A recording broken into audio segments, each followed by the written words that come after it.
Cyril, what is the last thing that we covered in the previous class?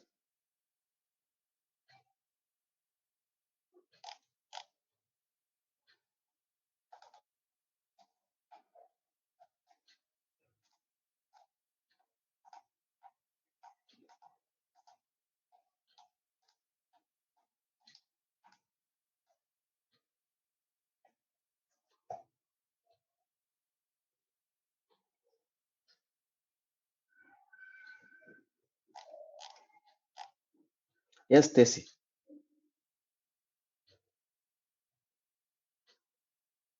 In the last class, we Mhm. went through the fundamental security design principles. Fundamental security design principles. Okay. Was that not the class before the previous? Oh yes.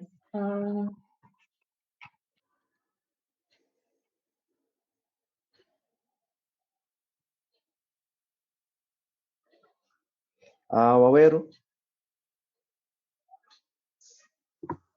Yeah, we looked at the various frameworks that are used to implement security in organizations. So things Okay. like COBIT, yeah. Okay. So we looked at frameworks that help define the kinds of policies we have and consequently the mechanisms that are implemented for security in an enterprise. So we looked at COBIT, specifically COBIT version 5, and its implications in terms of information security. We also looked at other frameworks like what? Yes, this.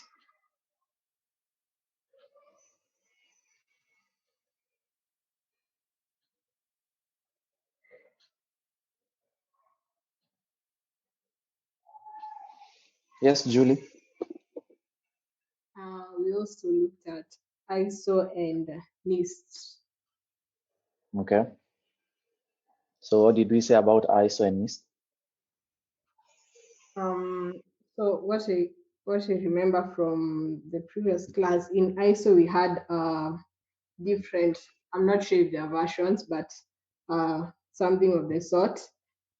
And in NIST, we discussed how it implements the framework, that is identification, protection, detection, response, and recovery.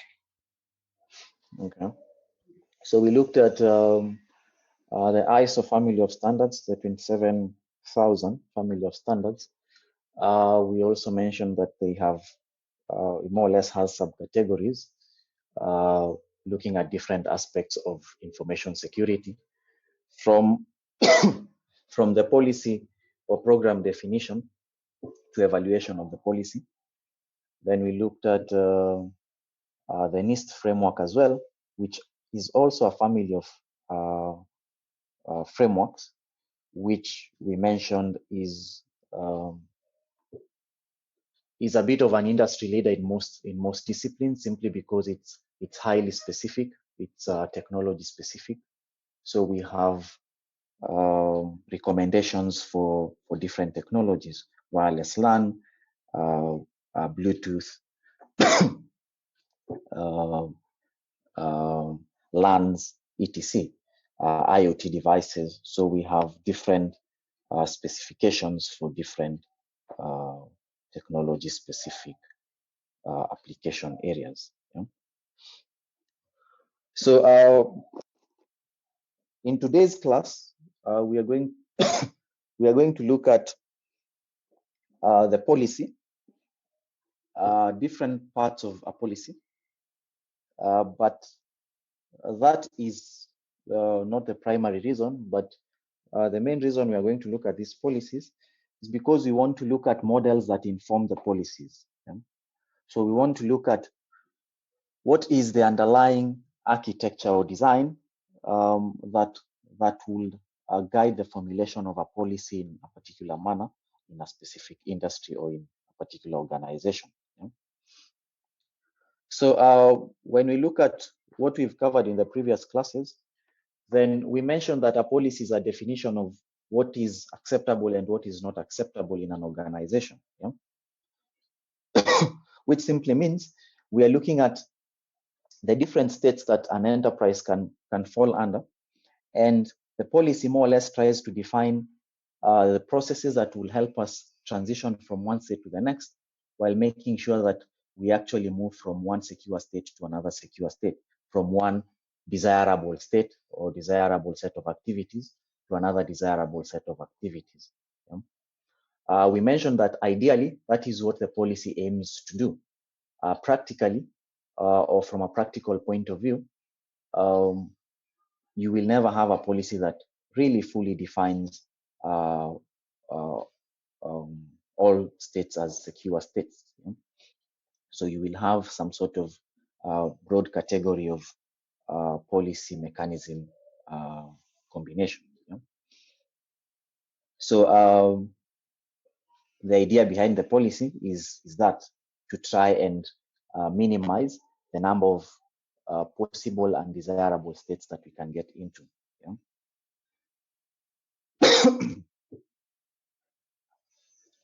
So assuming we have an organization that uses the network or an application, and the application has a couple of states that it can move across. As you can see in your slides, we have states 1 to 4, and we have transactions or processes that transition the states from state 1 to 4 respectively. So we have transactions 1 to 5 that will do different roles. Yeah? So based on this illustration here, do you think our policy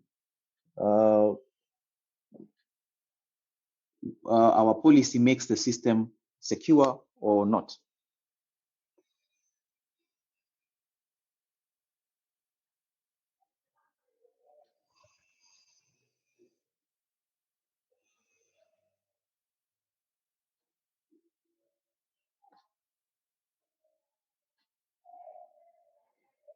So based on the policy illustrated here, do you think our system will be secure or not?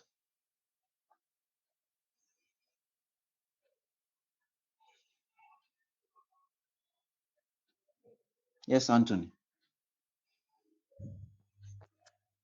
I think the system can't be considered secure because in all the possible states that a user can get into, of all the possible states, some of them are insecure. So, for example, going from S1 to S3, which is unauthorized. So that means it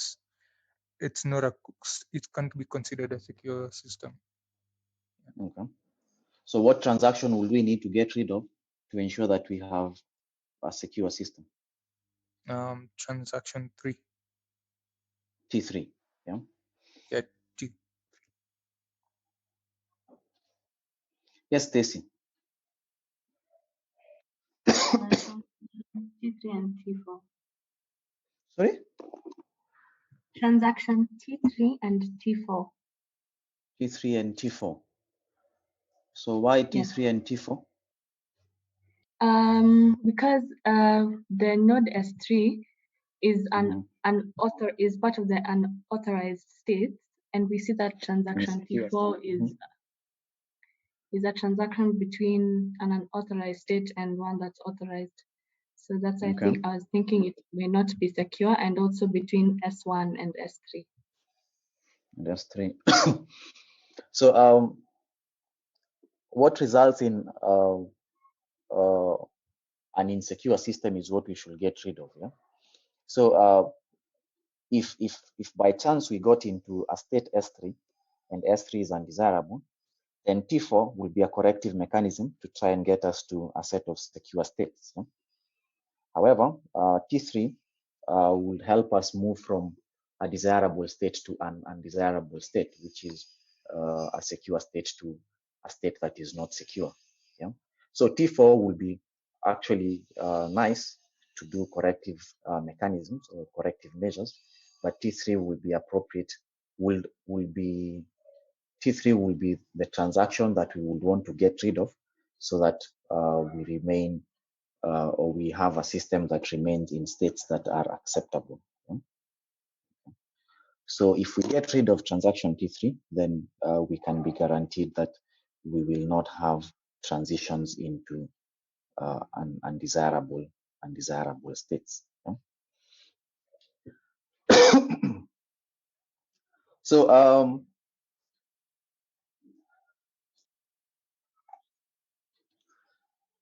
so based on that, we can look at the different components that we can have in a policy. So we said policies are more or less documents that guide everything else in terms of procedures and mechanisms and standards. Now, policies, yes, Anthony. Oh, sorry, I forgot to lower the hand. Okay. So policies can have different sections that define different aspects.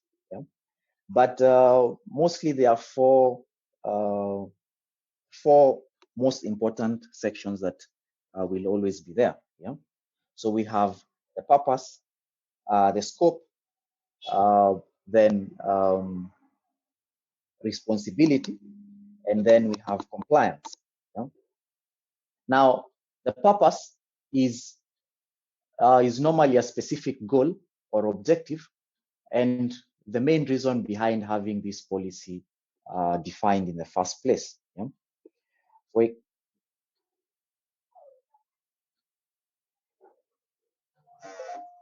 Yes, Austin, I agree with your answer on the chat.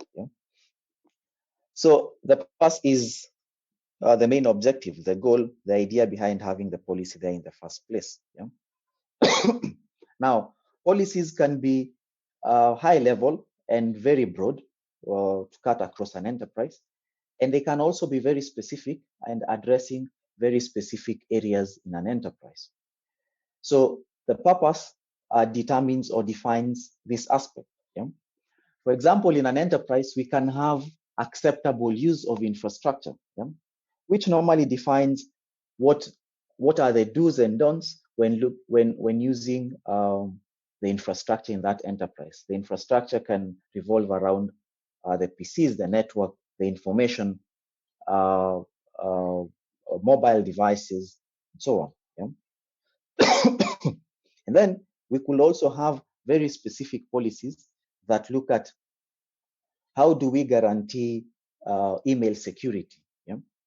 What is the organization's point of view with regards to social media access? Okay. So the purpose defines this. So the idea behind this policy in the first place. So if we are going to look at or to define the policy to simply try and control use of social media in an enterprise, then the purpose will be that controlling the use of social media in that enterprise, or what is acceptable in terms of social media access in that enterprise. So we could have definitions in terms of time and other things later in other sections. And the next bit is the scope. And the scope looks at what is the range of items, individuals or resources that are affected by this policy. Does this apply to a particular set of resources, to all resources? And who are the individuals who are also affected by this policy? So the scope looks at the range of resources that will be affected or will be used to enforce the policy. Then we have responsibility, and the idea behind this section is to more or less have an individual who will champion the implementation of the policy. So there is normally the definition of maybe a quality assurance officer who's going to look at how has this policy been implemented? Has it been implemented correctly? What is the conformance level for the different individuals affected to this particular policy? If you have any suggestions or complaints about the policy, then which office is meant to address issues arising as a result of the policy? So that's the idea behind the responsibility bit of the policy. Yeah? And finally, we have the compliance bit, which normally looks at two things. Yeah? How do we ensure that the organization conforms to the policy, or the affected individuals, yeah, who fall under the scope? How do we ensure that they actually follow what is stipulated in the policy? Now, in most cases, compliance comes with penalties or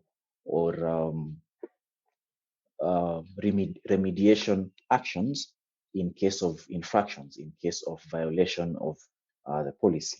Yeah? So we also have penalties bit. Yeah? Now, in some cases, we can have other additional segments that look at what are scenarios where the application of the policy will be exempted. Yeah? Who are some of the individuals who will be exempted from the policy if there is need? Yeah? Because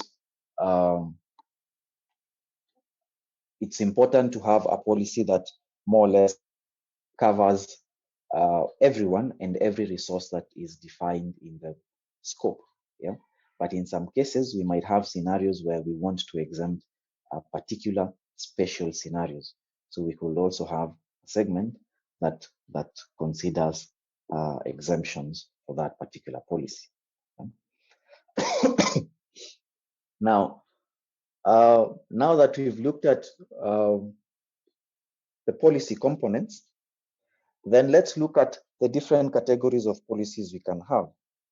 Now, the categories of policies here is not defined by what is being addressed by the policy in terms of specific areas such as social media or use of infrastructure or mobile devices or network access in that enterprise, but what the policy aims to achieve in terms of security components. Now, these policy types have been determined or have been influenced by particular models that have been cultured over time. Yeah? Now, we normally have confidentiality policies or confidentiality-based policies, and we have integrity-based policies, and we also have hybrid policies. Yeah? The idea is the policies are there to simply enforce a particular element of security, a particular component of security. Yeah. Now, the different models that define this or that influence these policies came up at different points in time based on how computing was at that particular point in time. Yeah. For example, we have confidentiality-based policies, and these policies are normally associated with organizations whose existence is hinged on the confidentiality of the non-disclosure of the information that they actually have. Yeah? Now, this is normally associated with organizations whose manner of operation is similar to government-like operations or military-like operations. Yeah? So the idea is there is a lot of bureaucracy in the process that one process can always, or you can confirm the information from another process in the bureaucratic process. So the integrity of the information is not as vital as the confidentiality of the information. Yeah? So we have a policy that is completely based on confidentiality. The idea is to simply limit disclosure of information to unauthorized individuals. Yeah? Now, one such model that looks at confidentiality is what we call the Bell-LaPadula model. Yeah, so it's a model that was defined by two individuals a long time ago, but it forms a basis for confidentiality and security in general. Now, this model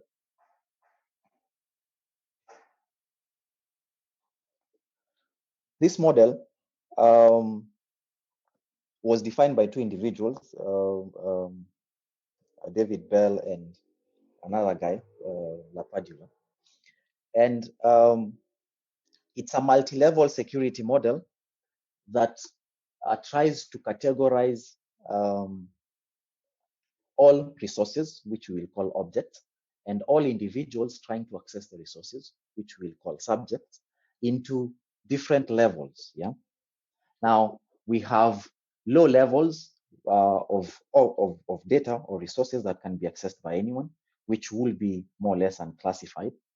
Then we will have other levels, confidential, secret, top secret, and so on. So we have categorization of levels for individuals and for resources. Yeah? So the resources will have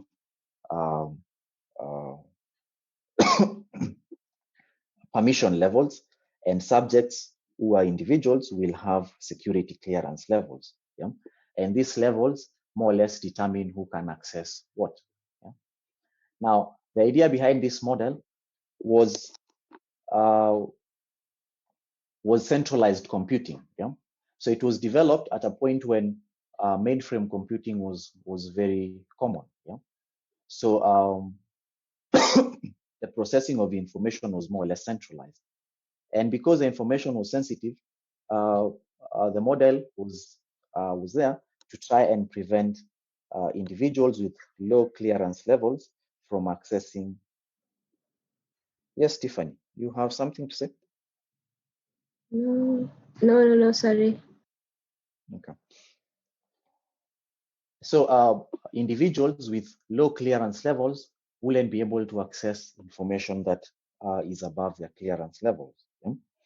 And individuals with very high clearance levels to disclose the information to low-level individuals. Low level in this case meaning low in terms of security levels or security clearance. So the model categorizes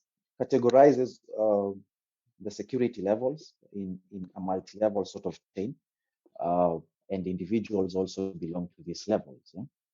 Now, the rules, it is based on two rules, and the two rules more or less enforce the aspect of confidentiality. Okay? Now, assuming we have an individual, Thomas, who belongs to the top secret level, and we have an individual, Claire, who belongs to the confidential level, how would we ensure that we have confidentiality in this kind of model? What rule would apply to make sure that information is not disclosed to individuals who are not authorized to access the information?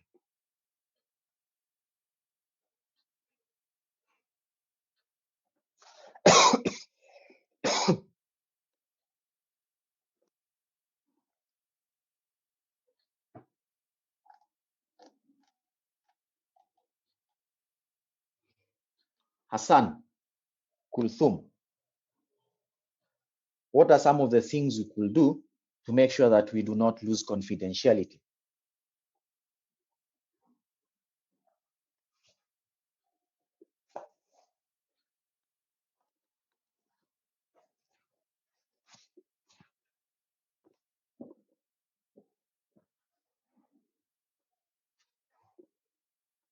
Steve Wanye?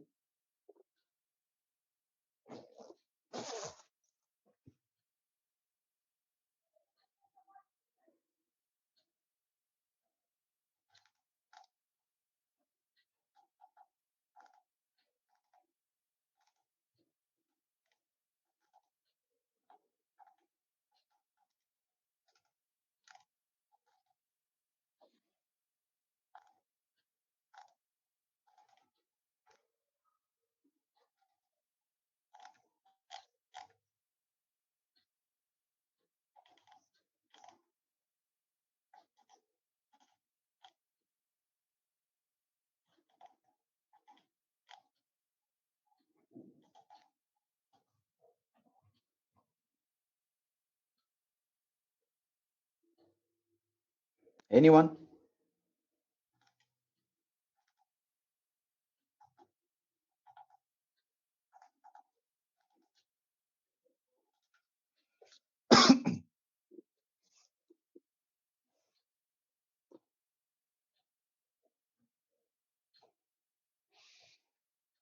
So if we have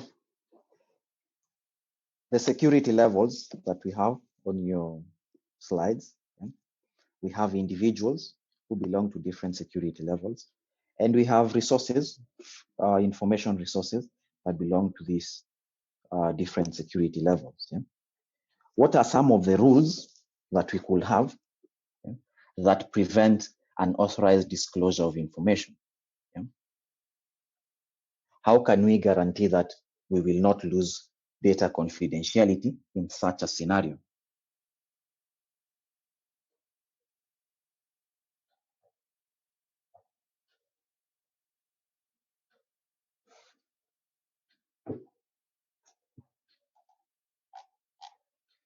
Yes, Michael. So using this model, say for example, Thomas can view all the files, but he cannot disclose them to any of the others, Sally, Claire, or Ursula. Then we have going down the levels.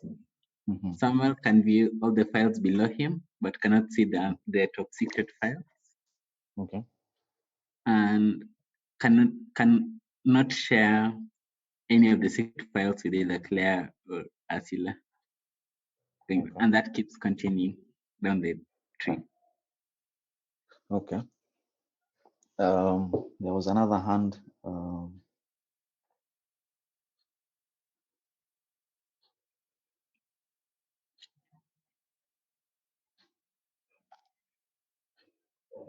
Tyrone. I think that was the other hand. I think one thing you can do is you can implement on-premise access only so that Thomas and Tamara can have access to the personal files only at their workstation and nowhere else. Okay.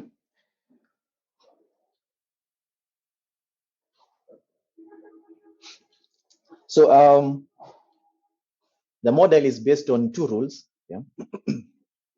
All individuals or all subjects can only read data or information that is at the same level as their security clearance levels, or anything that is below their security clearance levels.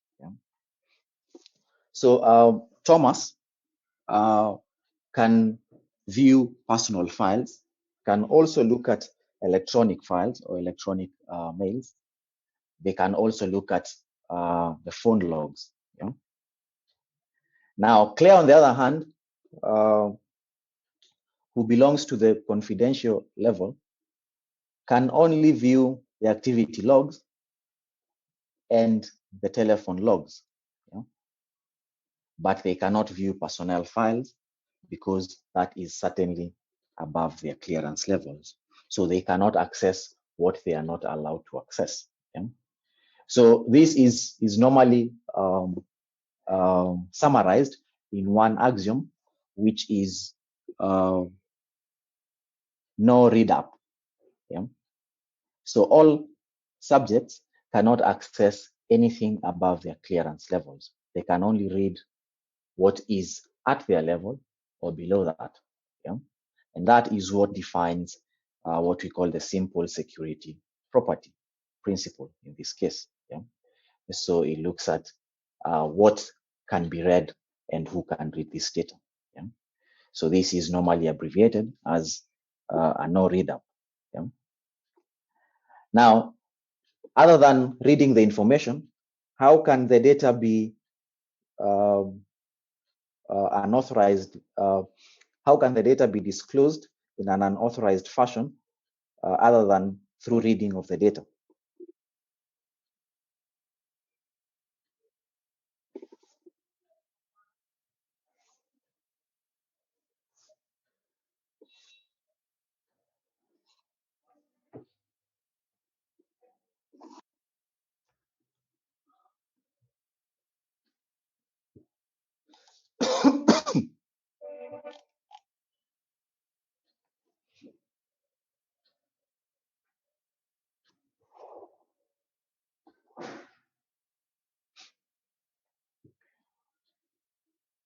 So the confidentiality of personnel files will be lost if Claire could access the personnel files, yeah, or the electronic mail files. Yeah. Now, if Thomas decided to write the contents of the personnel files into the activity logs, then it will be possible for Claire to access them. Yeah.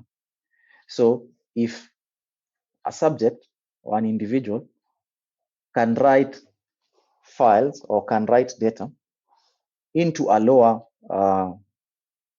category file, then it will be possible for them to disclose the information to a lower level individual or a lower level subject. Yeah? So the model also tries to limit that. Yeah. So we can only have individuals writing to files that are at their level or above them. Yeah. Now, if Clarence or Claire can write into the personnel files, then we will not lose the confidentiality of the information. But if Thomas writes into the telephone logs and the information they have is top secret, it's something to do with personnel, then it is possible to disclose the personnel information at the telephone log file. Yeah. So that is normally defined in an axiom in the star property, which summarizes it as no write down. Yeah. So we have a no read up axiom and a no write down axiom. Yeah. Now, when you look at those two properties, then if that was implemented into a confidentiality policy, or that guided the implementation of a confidentiality policy, then nothing on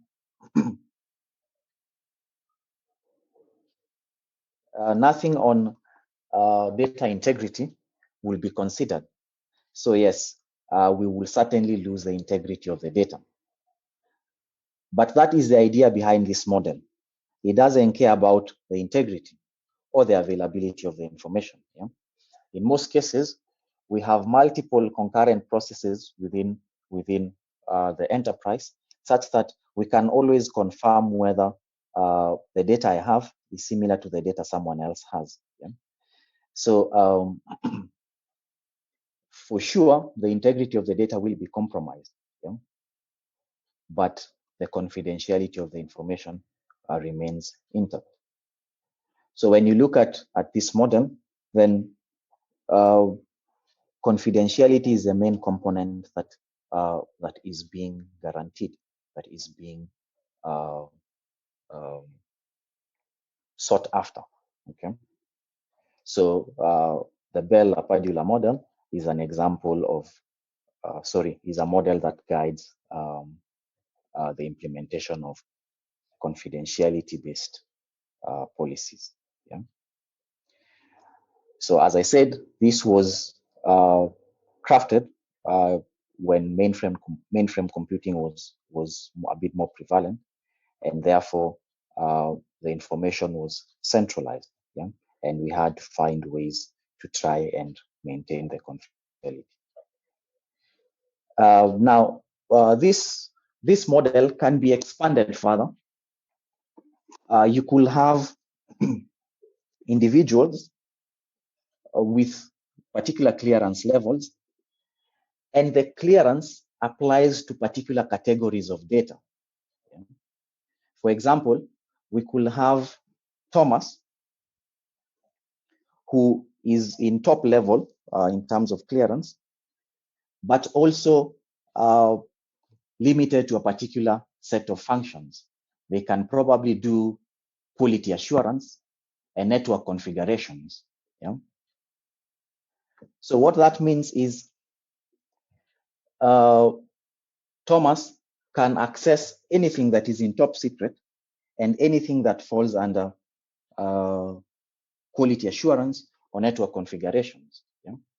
So if they wanted to access an object or a resource that is probably under finance, despite having top level clearance, they will still not be able to access an object whose category is say finance, yeah? Because that does not fall under their access control matrix. Yeah? So the model can be expanded further to try and include other regions or categories of information. And the idea is simply that, to protect the confidentiality of the information, either in that enterprise or across different categories or regions. Yeah? Okay. Now, there is normally a variation of the star property, which in some cases is referred to as the strong star property. And the idea is what would happen if you wanted to have both read and write access. So if that was the case, you cannot read up, you can only read at a level that is equivalent to your level or below that. And you cannot write down, so you can only write to an object whose level is either the same as your level or above it. So the strong star property more or less looks at read and write privileges. And that normally limits individuals to read and write to objects that are only in the same security level as their level. Yeah. So if you consider the strong star property, then you can only read and write at the same level as your level as a subject in that particular policy. Yeah. So we have some other models that are based on confidentiality. Models like the Chinese wall model, which is a bit of confidentiality, also maintains a bit of integrity, but you will look at that most likely in your assignment number 1 that I will probably share in the course of next week. Okay? So we move to the next model, which is an integrity-based model, and it's referred to as the Biba model. Yeah?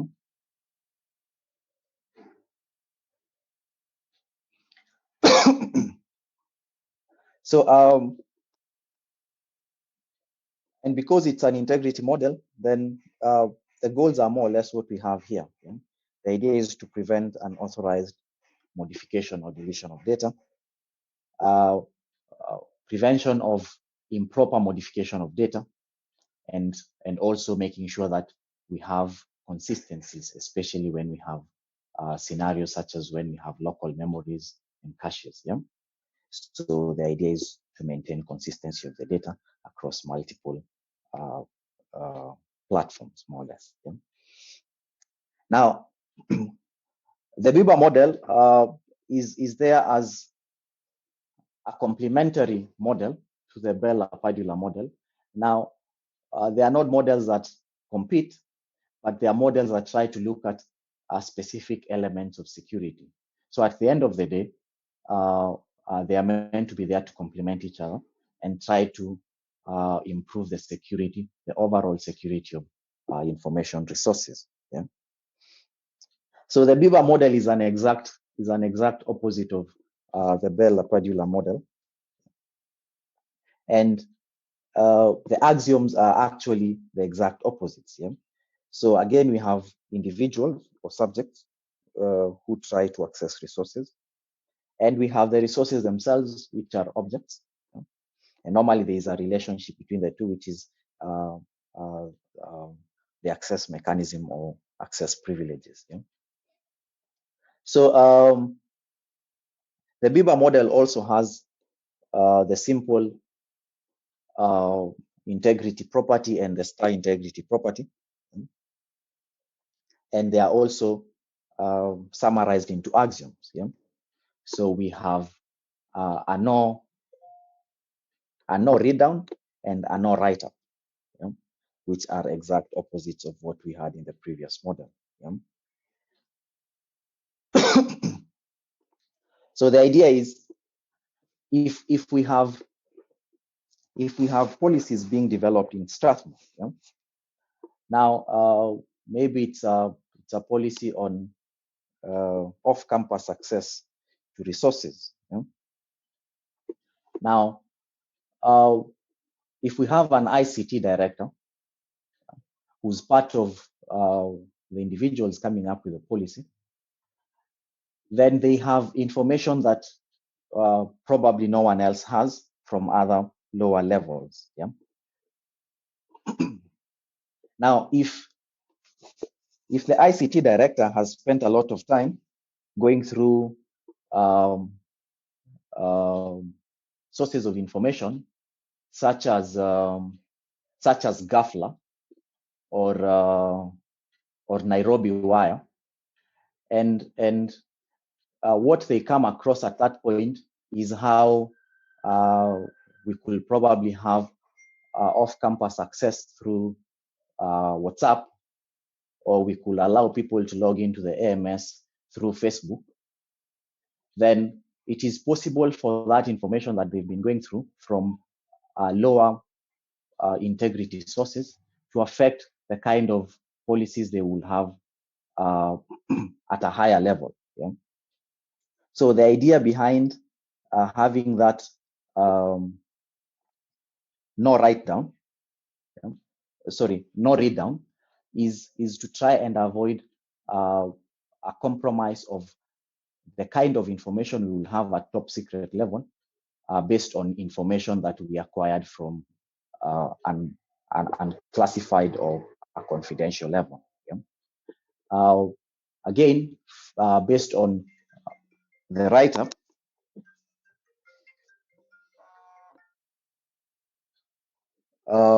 it should also not be possible for an individual who publishes in Ghafla to probably write something on the policy. Yeah? So we do not have low-level individuals with no information about the nitty-gritties of the policy writing to files that need a bit more integrity at the top secret level. Yeah? So the idea behind the no write-up and no read-down is to try and protect the integrity of the information, yeah, and the integrity of the people who can modify the information. Yeah? So we have the integrity model as simply that. Yeah? Now, there is normally a third rule where a low-level individual or subject cannot invoke a higher level individual. And the idea is to try and limit the influence that the information at a lower integrity level will have on an individual who can modify information at a higher level individual. Yeah? So we could also have that as the strong star property in the BIBA integrity model. Yeah?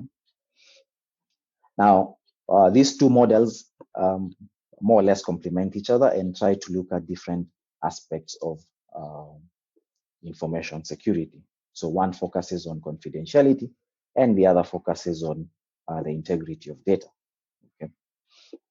Now, we have other models that have come up over time with evolution of technology and diversification of information, not just information in storage, but also information in transit. And that is why we cannot run away from network security, especially for information that is in transit. Yeah? So we have another model, which is a relatively older model, defined by SANS systems. And the idea behind this model was to try and standardize the entire process of securing an enterprise, yeah? Such that when we define policies, we can define policies at different levels, in an enterprise. Yeah? So from a local level to the network level to the user levels. Yeah? So we have the network security model, which tries to look at security based on the elements in a network. Yeah? So the network security policy or security model is a bit more holistic in approach, but also rigid. Yeah. So it tries to follow the OSI model. So it tries to have a similar representation of scenarios, such that at the end of the day, we can have a policy that looks at all constituent elements that that are involved in security in that enterprise. Yeah. So the network security model looks like this. Yeah. So it has 7 layers that from a high level conform to the 7 layers of the OSI model, which I believe you looked at in first year at least. Yeah. Mwambali, you can remind us the 7 layers of the OSI model? Yeah, the 7 layers.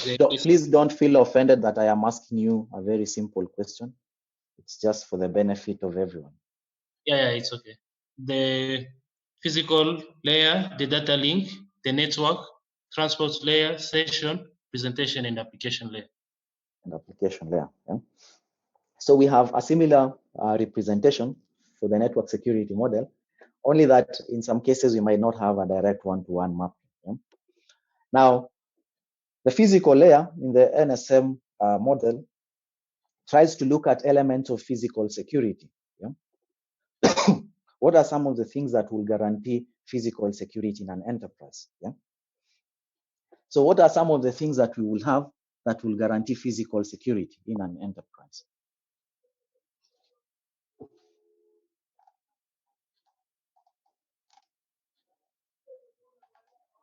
Waithaka John?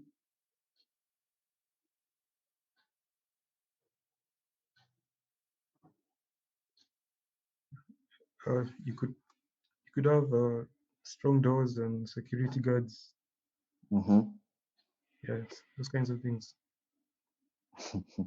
Okay, and those kinds of things. So yes, we could have doors, we could have cameras, we could have more or less access control mechanisms that revolve around physical access, biometric systems, key fobs, so on.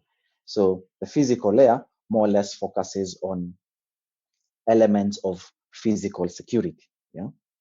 So so how do we design our server room, for example? Yeah. Where do we place it to have optimal security in terms of physical security? Yeah? How do we control access to it? The doors, the cameras, the protection systems, HVAC systems, so on. So that more or less falls under the physical layer. How do we control access physically into our resource centers? Yeah. Then the next layer is the VLAN layer. And the VLAN layer is similar to the data link layer in the OSI model. And the idea behind the VLAN layer is segmentation of the internal network into individual sections that have a common goal. Yeah, just like why we will really need to have VLANs, which reminds me, Alvin Nchoga, now that you come from the telecoms group, what is a VLAN and what is the purpose of having VLANs in an enterprise network?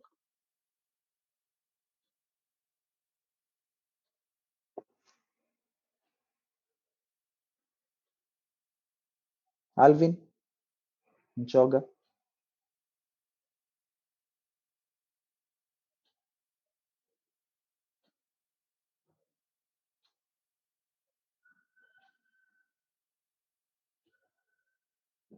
Okay.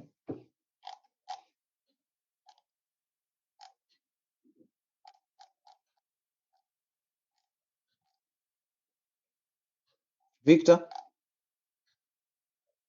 Miranga?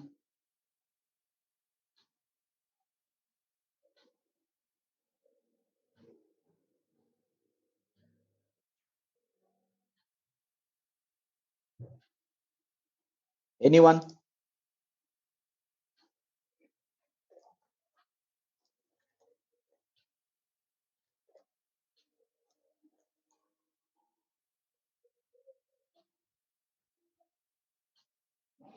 Yes, Cyril.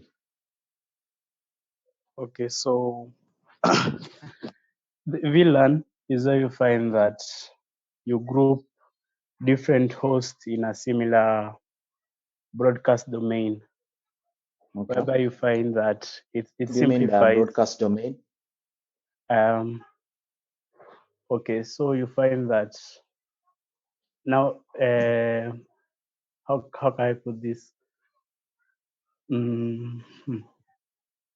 Like, let's say, for example, in Strathmore, you find that, let's say, the finance department, you find that nowadays, you find that not all people will be working from, let's say, physically from Strathmore. Others might work from home, others might work from another office. Let's say Strathmore had another branch. So you find that the finance department, they are grouped together. So it is like, it's like grouping the different hosts into a similar broadcast domain, but the ones who have the same, like the same capability, not roles, like the finance department, something of that sort. Okay. Yeah, so you find it's best. It's go on. Okay, so you find that it is for security purposes, and it's for security. It's for enhancing security between the various departments, and also for easy configuration. Okay. Yeah. Well, for the configurations, it's certainly going to be a bit more work at the beginning. But yes, for segmentation of traffic, for individuals or subjects that have similar goals or similar objectives. Now, the idea is to try and limit broadcast traffic, as he's trying to explain it. But the idea is to limit unnecessary communication across individuals that have nothing in common. Yeah? So when you have segmentation of the network to have subgroups for groups with similar interests, then we more or less have control, better control, and we also have easier subsequent configurations in terms of assignment of resources. Yeah? For example, if a particular group needs more bandwidth, we could actually assign more bandwidth. Yeah? Based on the VLANs, we could have control in terms of access. Yeah? We cannot, if you belong to this particular VLAN, then you cannot access resource X. If you belong to this other VLAN, then you can probably access this other resource. So the VLAN layer looks at segmentation of the internal network and granting access to different resources based on these groupings. Yeah. So at the end of the day, we have better control of access to resources through the groupings. Yeah. So the VLAN layer will be similar to having some sort of role-based access mechanism where you do not give individual users permissions. What you do is you define roles, and these roles have permissions, and you assign users to these roles. Yeah. So by the simple fact that you belong to a particular role, particular grouping, then you can access a resource or not. Yeah. You can be granted, you can have more bandwidth or not. You can more or less have or not have a particular privilege. Yeah? So that is what the VLAN layer is about. It looks at segmentation of the internal network in an enterprise. Yeah? So the segmentation is not limited to the network, but also permissions in terms of resources based on these groupings that we have. Yeah? Then we have the next layer, which is the ACL layer. Yeah? Now, before we get to the ACL layer, sometimes it's important to have the VLAN layer, now that I've seen this bit, to try and also define a component such as the DMZ. Yeah? And the idea is we want to have resources that can be accessed by anyone, say outside the organization, and also anyone within the organization. So we could have that kind of segmentation. Yeah? We could also have common resources shared within the enterprise. Yeah? For example, we could have an Active Directory server for authentication, for example, and that should be accessible by anyone within the enterprise and no one outside the enterprise. So we could end up having scenarios where we have an internal DMZ and an external DMZ, and the VLAN layer will help us do that more or less for shared resources such as servers, storage, or domain name mapping for DNS, and so on. Yeah? Now, the ACL layer is equivalent to the network layer, and the idea is almost similar to the VLAN layer, only that we are now looking at the interaction between our internal systems hosted in our internal network and the external systems hosted by other enterprises. Yeah? So the ACL layer looks at internetwork configurations, internetwork communication. Yeah? So how do we define rules and permissions in our ingress and egress devices, devices that allow external entities to communicate with devices within our networks and vice versa. Yeah? So our gateways. Yeah? So the gateways could be routers, could be firewalls, could be a combination of both. Yeah? Routers can do basic firewall functions, and firewalls can do routing functions. Yeah? So what sort of rules do we have? Yeah? Now the rules are meant to complement the rules we have from the internal network. Yeah? We want to have the groupings probably stripped off of the grouping details when we have to communicate to the outside network, and vice versa when the information is coming in. Yeah? We also want to have consistency. Yeah? If this sort of information should not be allowed from the internal network, then we shouldn't allow that kind of interaction with the external network as well. Yeah? So the ACL layer looks at interaction with other enterprises, other resources outside the enterprise. Yeah? Then we have the software layer. Now, at this point, we won't really have direct mappings with, say, the transport layer, but the software layer looks at applications being used. Yeah? What are our update cycles for the applications? Yeah? Do we have the latest applications? Do we have the latest security patches? Yeah? Which version of the application are we using, and what is the justification for that version? What are the protocols that we allow for communication? Who is allowed to do updates for that particular application? What should be the source of updates every time we need to do patching or updates in that case? Yeah? So this layer focuses on the application and the security of the application. Yeah? So configurations and updates and authorities in terms of who's allowed to do updates. Yeah? So at this point, we also look at protocols that are supported by these applications.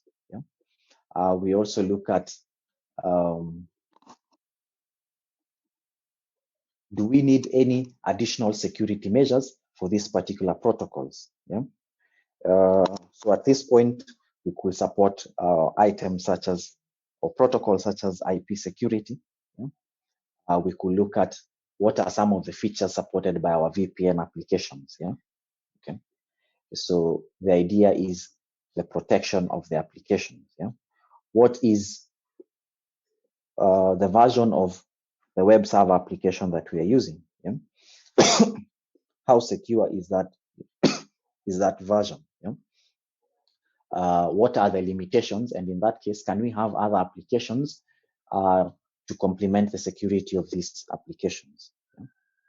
Okay. So that is more or less what the software layer is about. Then we have the user layer. Yeah? So we have the user layer, which focuses on what can the users do? What is the level of security awareness and knowledge of these users in that particular enterprise? Yeah? What is their understanding of the policies that have been defined in that enterprise? Yeah? Now, at the user layer, we are looking at a normal user in that enterprise. Yeah?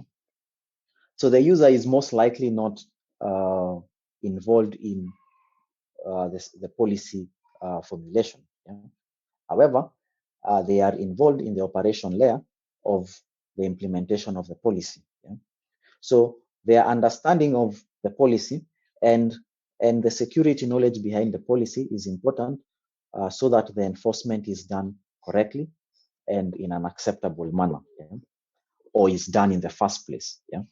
So the user layer more or less focuses on user training and user awareness. Yeah, more or less the inclusion of the normal user in security implementation in an enterprise. Yeah?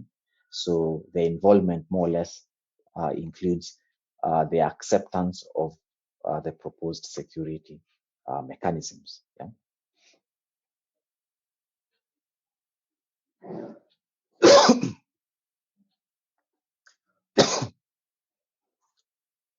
Then we have the administrative layer. So the administrative layer focuses on administrative users. Yeah? So administrative users, we mean users not in the operational level. Yeah? When you look at the 3 levels of management, then we are more or less looking at users in the middle level management and sometimes a strategic level management. In some enterprises, the first 2 might be compressed into one management level. Yeah? So in that case, we look at how are the administrative users going to handle maybe violations by normal users? Yeah? How are they going to do exemptions for other normal users? Yeah? The administrative users will most likely be the users that monitor the implementation at different departmental levels or at different functional units. Yeah. So what are some of the things they will consider in terms of the implementation best practices? Yeah. And how will they handle situations of especially violations of these policies? Yeah. In some cases, we might have specific policies that apply to specific functional units. So in that case, this administrative layer also looks at the training on how to do proper policies, yeah, how to do stakeholder consultation, and how to factor in other perspectives that will be important in this department-specific policies. Yeah, and then finally, we have the IT department layer. Yeah? So this is more or less the technical layer. Yeah? It just doesn't focus on the actual implementation, but how has the configuration been done? Yeah? Do we follow the best practices for the different layers, especially the first 3 layers? Yeah? Do we have standards in terms of physical access? Do we have standards in terms of how we design our data center for our data resources? How do we configure our VLANs? Are they working correctly? Yeah? Do we have limitations to access of information as they should be? Yeah? Do we have proper reporting channels and how to respond in case some mechanisms fail. Yeah? So in most cases, it focuses on the configuration elements and whether they follow the best practices and whether they follow acceptable regulations within that discipline or field. Yeah? So that more or less represents the 7 layers. So the physical layer for physical security, doors, cameras, alarm systems, HVAC system, etc. Then the VLAN layer, which looks at segmentation of the internal network, groupings, and granting access to internal resources, say on the intranet, based on these groupings. Then we have the ACL layer, which focuses on interactions with the external network or other external resources. Yeah? So what are the rules we have for our gateway devices into or out of the network? Then we have the software layer, which looks at versions of applications and updates, the security of these applications, the patches that we get, who is allowed to get them, how do we verify the authenticity of these patches. Then we have the user layer, which focuses on individuals, especially at operational level, and what they can do in the system, the understanding of why they need to do or they need to follow particular security practices, and generally their understanding of security concepts and the importance of those mechanisms relative to those concepts. Yeah?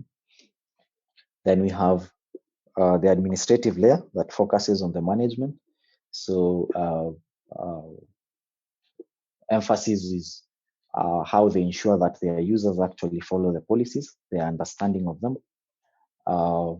If they have to come up with other specific policies, standards and guidelines within a department, how to best come up with them and how to receive complaints or basically reporting structures from normal users from an administrative point of view. Then finally, the IT department, which looks at configurations and response to misconfigurations, malfunctions, or failures in the technical elements of the system.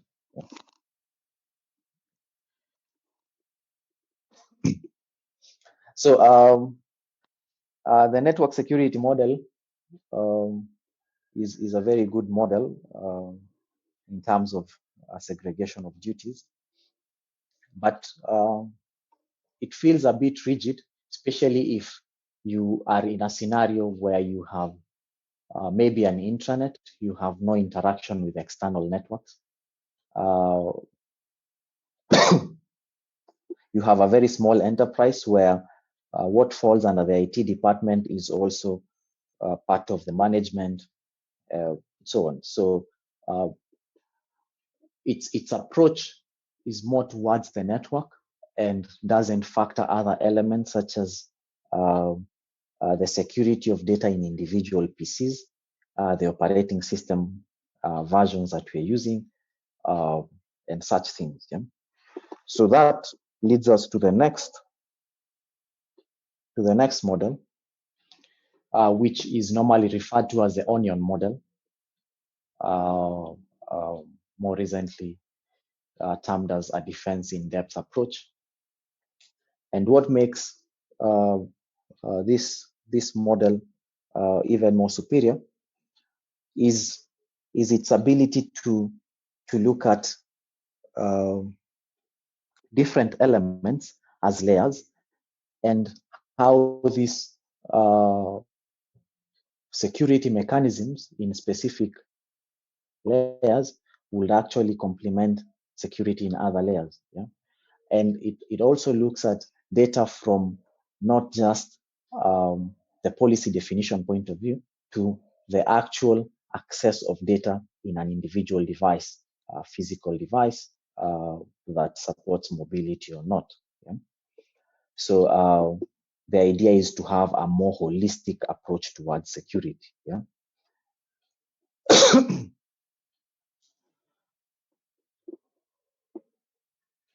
So in the onion model or the defense in depth approach, we can have as many layers as we want. Yeah, we can try to look at mechanisms to secure information at any given point, from a specific application to a specific PC to a specific device that more or less powers that PC, so on. Yeah. So the defense in depth approach, we look at not just the physical layer, but also the policies, the application, and all the other aspects. Yeah. So when we look at the defense in depth approach, there is an element of policies. Yeah. So the soundness of the policies is also evaluated. Yeah. So when we look at the policies that have been defined, yeah, do we have policies that complement each other? Do we have policies that have ambiguity, that have points of conflict? Yeah. Do we have policies that encourage creativity and free innovation? And do we have policies that restrict access to data? So this layer looks at what policies do we have? What are the different scopes covered by different policies? What are the areas of overlap? Yeah. Do we have conflicts? Can we get rid of ambiguity to avoid conflicts from these policies? Now, other than policies, we mentioned that policies are sometimes very high-level documents. Yeah. Now, we could have standards or frameworks that are not industry specific, but standards that guide operation in a particular enterprise. For example, how would a security incident be handled in a particular enterprise? So we could have standards. We could have, and these standards can actually be the points where compliance aspects are mentioned. Yeah? What are the penalties? What are the corrective measures in case a policy is not followed? So we could have standards that provide a bit more information for the policies.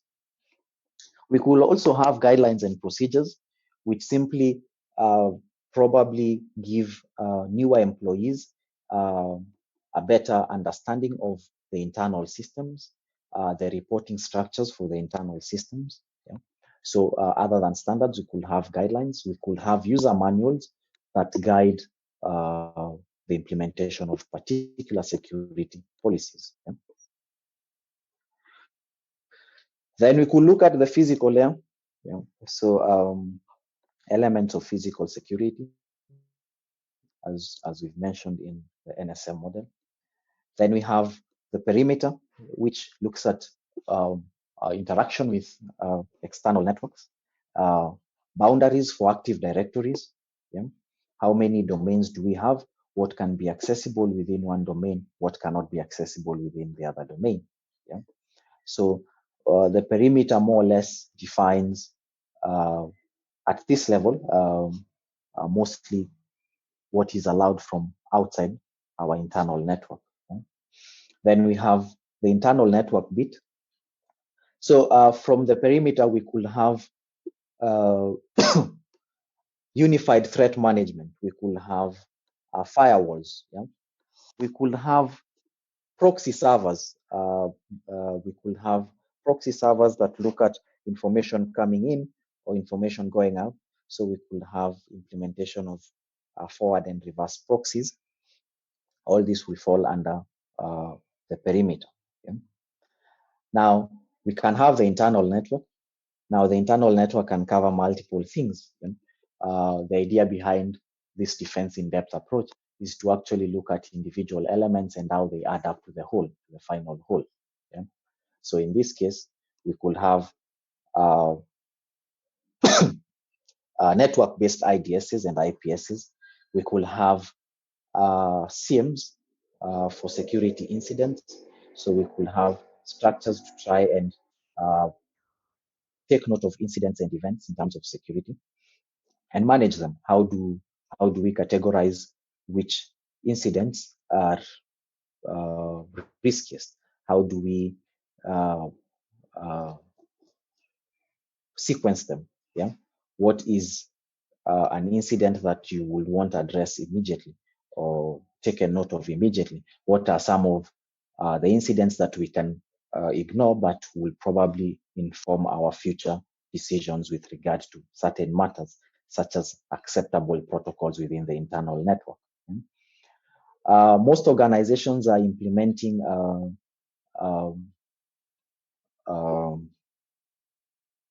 tracing applications or concepts or systems that try to study or focus on individual users within the enterprise and their activities. Yeah. So that will also fall under the internal network. You want to do some user behavior analysis based on what individual users do in that internal network. Yeah. We could also have within the internal network policies or guidelines that inform activities such as fireworks and bug bounties. And the idea is to try and look at the vulnerable points that we could have in our enterprise. Yeah? So we could have the fireworks, which means we try to get into the system as external individuals. We want to test the mechanisms for security, whether reliability or the strength. And we could also have external individuals trying to find loopholes in the system. So you could have bug bounties like some organizations do, simply to harden the system. Yeah? The network provisioning resources and so on.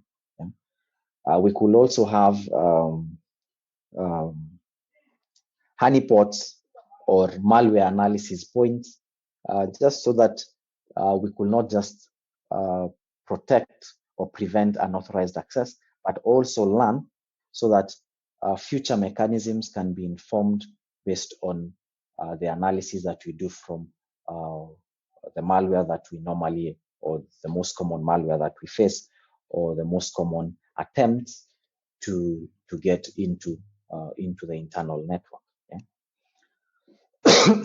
Then we could have specific hosts.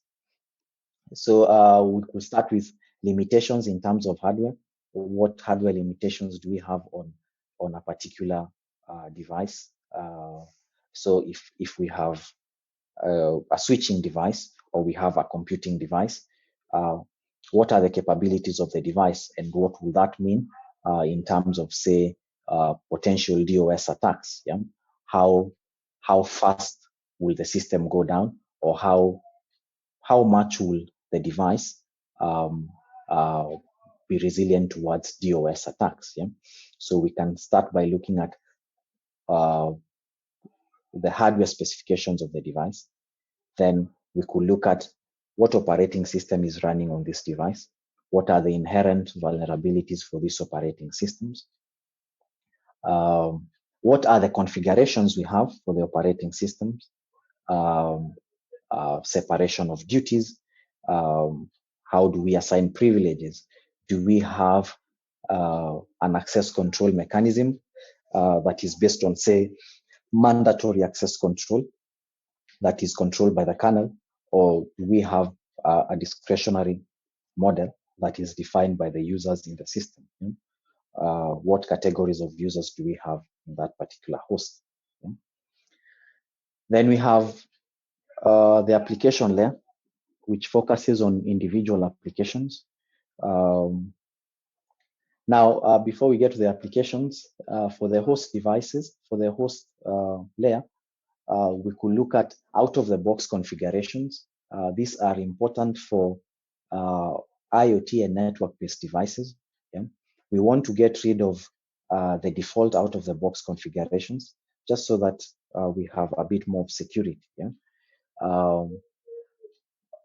At host level, we also have emerging issues, such as when you look at IoT devices and components such as controllers for the IoT devices, we have devices that are limited in terms of capabilities, computational capabilities, and devices whose inherent security controls are also slightly weaker, yeah?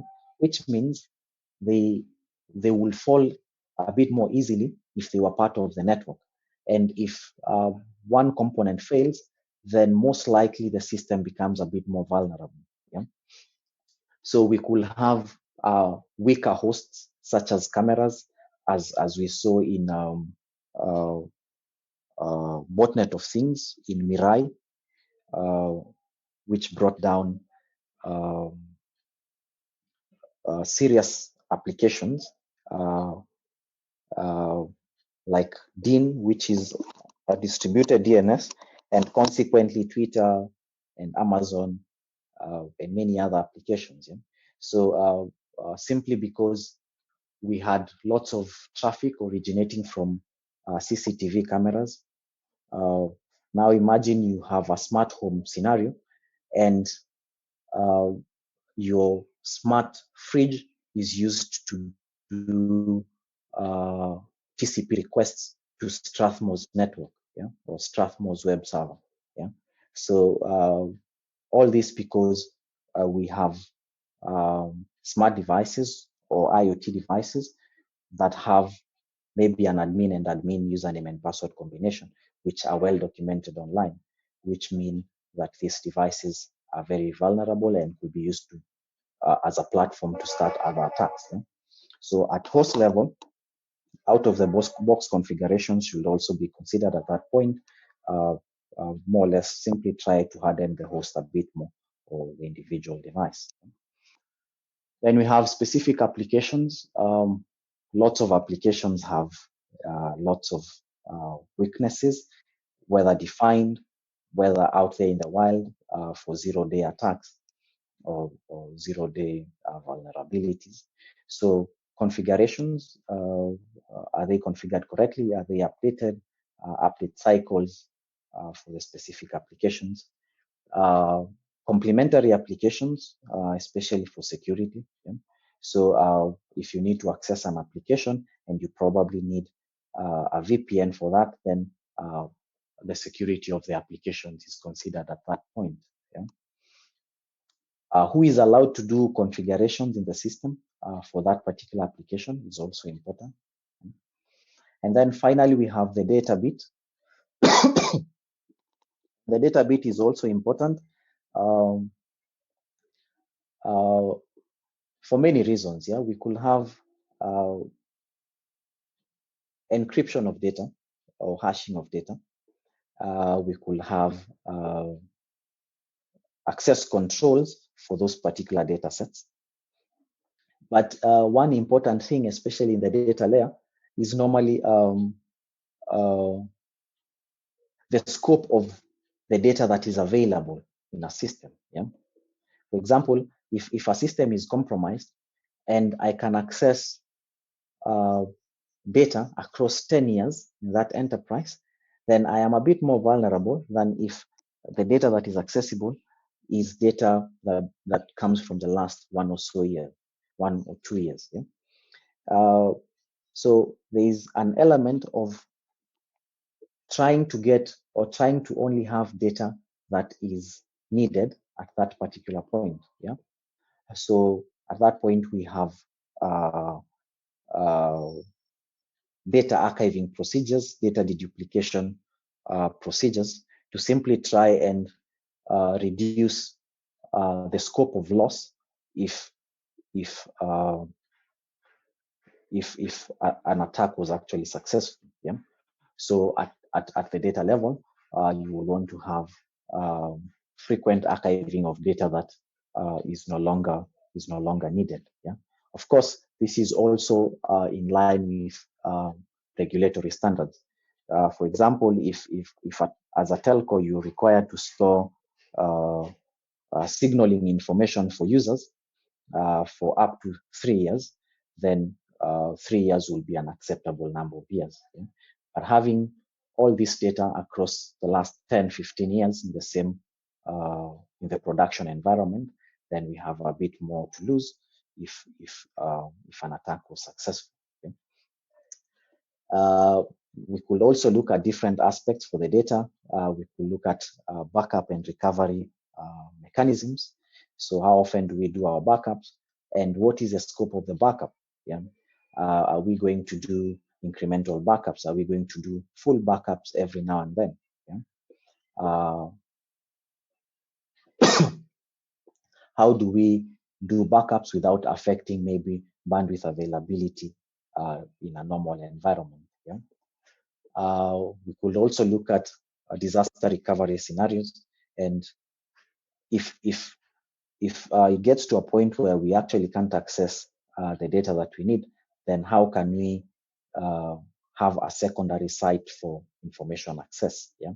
So at this point, we could look at disaster recovery strategies.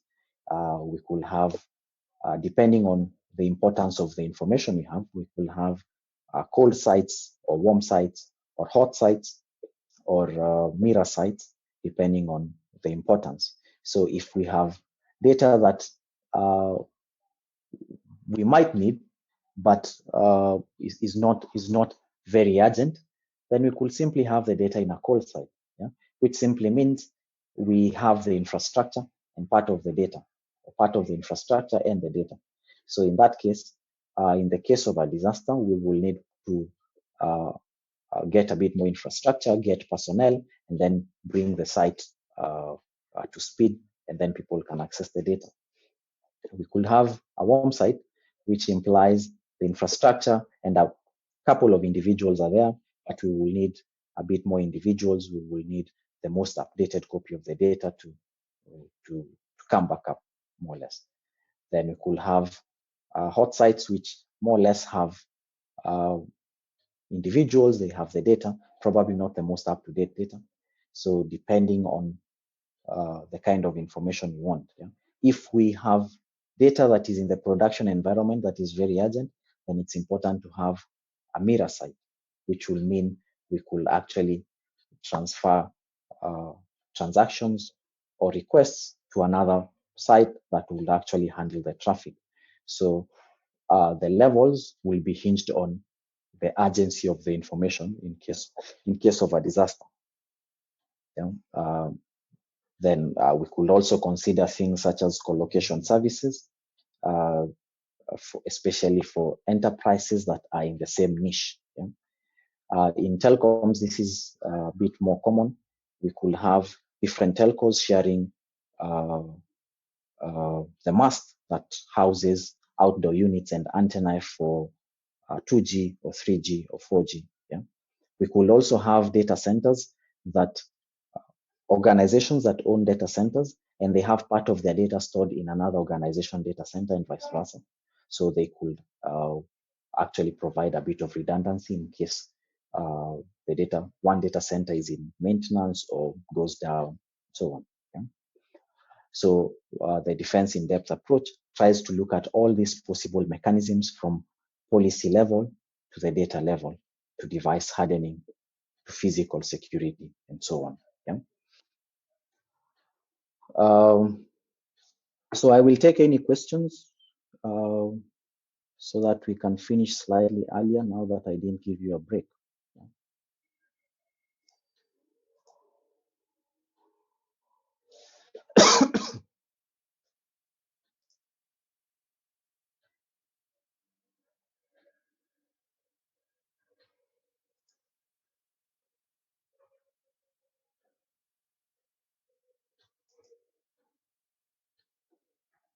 So any questions? Anything I should address?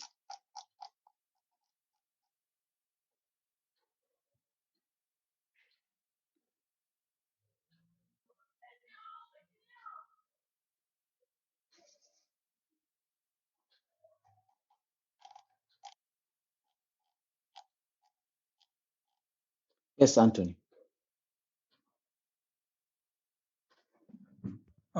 Trying to understand the differences between the two models. Is the difference in that the defense in depth captures the fact that these different areas that they kind of influence each other? Yes, there's that, and there's the flexibility of the defense in depth approach, in the sense whether the system is air gapped or not, whether it's in a network or not, we could still have different mechanisms in a layered manner to protect in that particular scenario, to protect the assets in that particular scenario. Yeah? The network security model more or less focuses on how individuals access resources in a networked environment. In fact, when you look at it, its focus is more network security. It could be modified from, if you look at it with from an open mind, or with a bit more open-mindedness, then you could try to modify it a bit more so that it tends towards the defense in depth approach. And one other thing is NSM is owned by Sun Systems. Yeah? So in some cases, standards are influenced by politics, not necessarily politics involving nations, but involving disciplines. Yeah. So you tend to see individual companies or regulatory organizations trying to develop their own that are a bit more open to everyone, as opposed to some that are defined by specific individuals and they sort of own the proprietary information. Yeah? Yeah, okay. Thank you. All right. Okay, so in that case, you can indicate your names and admission numbers in the chat. You can also raise any concerns you might have.